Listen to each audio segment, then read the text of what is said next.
अस्सलामुअलैकुम रहमतुल्लाहि व बरकातुहू। लाखों करोड़ों दरूद व सलाम हज़रत मोहम्मद मुस्तफ़ा सल्लल्लाहु अलैहि वसल्लम पर, आपकी आल पर और आपके असहाबा पर।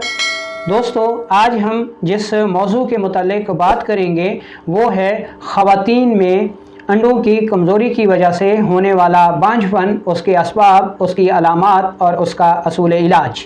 मैं हूं आपका मेज़बान हकीम लियाकत अली खिची और आप देख रहे हैं हमारा YouTube channel Urdu health point. तो दोस्तों, अपने टॉपिक की तरफ बढ़ने से पहले आपसे गुजारिश है कि अगर आपने हमारा ये चैनल सब्सक्राइब नहीं किया तो जल्दी से इसे सब्सक्राइब कर दें और साथ लगे घंटी के बटन को भी दबा दें ताकि तिब व सेहत के मौजू पर हर नई आने वाली वीडियो आपको सबसे पहले मिलती रहे। दोस्तों, अफजाइश नस्ल इंसानी को बढ़ाने में मर्द और औरत दोनों लाजिम व मलजूम हैं।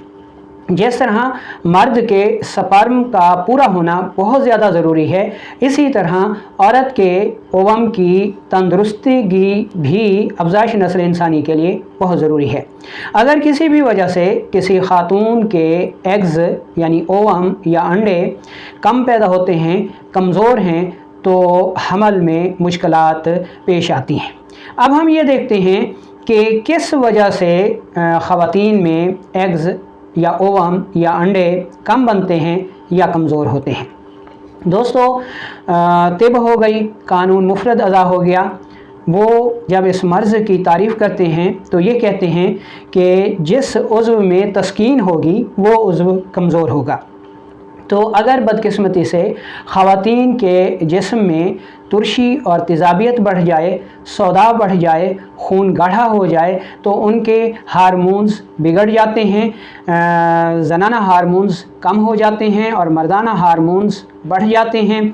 गैस होती है, कब्ज़ होती है और तेज़ाबियत की ज़्यादती की वजह से, कल्ब व उज़लात में सोजिश की वजह से जिगर व गुदत में तस्कीन हो जाती है, रहम में तस्कीन हो जाती है, जिसकी वजह से ख़वातीन के जो हार्मोन्स हैं वो शदीद मुतासर होते हैं। और ऐसी सूरत में जो ओवम हैं, जो अंडे हैं, जो एग्ज़ हैं, वो एक तो बनते कम हैं, दूसरा कमज़ोर होते हैं और तीसरा तेज़ाबियत की ज़्यादती की वजह से फर्टिलाइज़ नहीं कर सकते, अफजाइश नहीं कर सकते। ठीक है जी। तो ये हो गया उसके असबाब। अब हम एक ऐसा घरेलू इलाज आपको बताएंगे जो कि आपने ख़ुद करना है और इंशाल्लाह इससे आपके ओवम या एग्ज़ या अंडे भरपूर होंगे, ताकतवर होंगे और इंशाअल्लाह ताला अल्लाह ताला आपको साहिब औलाद भी ज़रूर करेगा। तो चलते हैं हम अब उस नुस्खे की तरफ। तो उसके औज़ान और चीज़ें आप नोट कर लें ताकि आप ये बना सकें और उसके बाद फिर हम इसको बनाने का तरीका और इस्तेमाल करने का तरीका भी बताएंगे आपको। तो इसमें आपने कौन कौन सी चीज़ें लेनी हैं। पहले नंबर पर आपने अजवाइन देसी लेनी है। फिर आपने लेना है जी मेथरे। ठीक है, एक होता है मेथी दाना, दूसरे होते हैं मेथरे। आपने मेथरे का बीज लेना है। ठीक है। फिर आपने लेनी है कलवंजी। ठीक है जी। उसके बाद आपने लेने हैं सोए। ठीक है। उसके बाद आपने लेने हैं गुले बनफशा, उसके साथ गुले सुर्ख, सनामकी, नारियल, किशमिश और पुराना गुड़। और पुराना गुड़ कम अज़ कम 1 या 2 साल पुराना होना लाजमी है। ठीक है। ये सारी चीज़ें आपने 10 ग्राम लेनी है, यानी हर एक चीज़ का वज़न 10 ग्राम होना चाहिए। तो ये आपके पास हो जाएगा तकरीबन सारा मवाद, सारी चीज़ों का वज़न अगर करें तो 100 ग्राम हो जाएगा। ठीक है जी।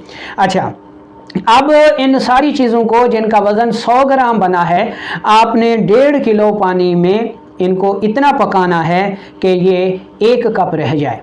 और जब ये 1 कप रह जाएगा तो इसकी रंगत जो है वो स्याही माइल हो जाएगी। ठीक है जी। अच्छा, अब इस 1 कप को आपने पुन छान लेना है और इस नीम गरम में आपने 1 चम्मच देसी घी मिला देना है। ठीक है जी। और देसी घी मिलाकर अब आपने अय्याम के पहले दिन इसको पी लेना है 1 कप को, फिर दूसरे दिन बनाना है और फिर पीना है और तीसरे दिन ताज़ा बनाकर फिर पीना है।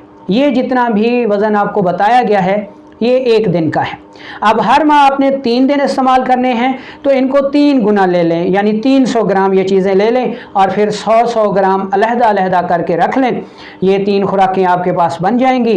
तो अय्याम के यानी माहवारी के पहले दिन आपने 100 ग्राम इस्तेमाल करना है उसका कहवा बना के, फिर दूसरे दिन और फिर तीसरे दिन। ठीक है जी। अच्छा, अब ये रोज़ाना की ये खुराक हो गई। इस कहवे से औरत का हाजमा ख़राब हो जाता है, कै होती है, मतली होती है, बाज़ औक़ात बुखार भी हो जाता है। तो इससे आपने घबराना नहीं है, 2-3 दिन की बात है, फिर तबीयत बिल्कुल ठीक हो जाएगी। तो ये एक ऐसा नुस्खा है जो कि ओवम, अंडों और एग्ज़, ख़वातीन के एग्ज़ को प्रोडक्शन को ज़्यादा करता है, उनको ताकतवर करता है और उनको तेज़ाबियत से मरने से बचाता है और इस तरह बांझपन दूर हो जाता है। अब ये तो हो गया इलाज। इसके साथ साथ आपने अपनी ग़िज़ा का ख़ास तौर पर ख़्याल करना है। ऐसी ख़वातीन जो कि तुरशी को बहुत ज़्यादा पसंद करती हैं, फ़ास्ट फूड का इस्तेमाल करती हैं, दही बलों का इस्तेमाल करती हैं, चना चाट का बहुत ज़्यादा इस्तेमाल करती हैं, ठीक है जी, यानी उनको ये चीज़ें छोड़नी होंगी। और अगर आप ये चीज़ें नहीं छोड़ेंगे तो फिर औलाद जैसी नेमत से महरूम ही रहेंगे और तेज़ाबियत की ज़्यादती की वजह से आपके ओवम या एग्ज़, ठीक है, ये मरते रहेंगे, कमज़ोर होंगे और फर्टिलाइज़ नहीं कर पाएंगे। तो अगर आपने इस मर्ज़ से बचना है और अंडों को ज़्यादा करना है, ताकतवर करना है ताकि आप एक माँ बन सकें, तो फिर आपको परहेज़ करना होगा और अपनी ग़िज़ा का भी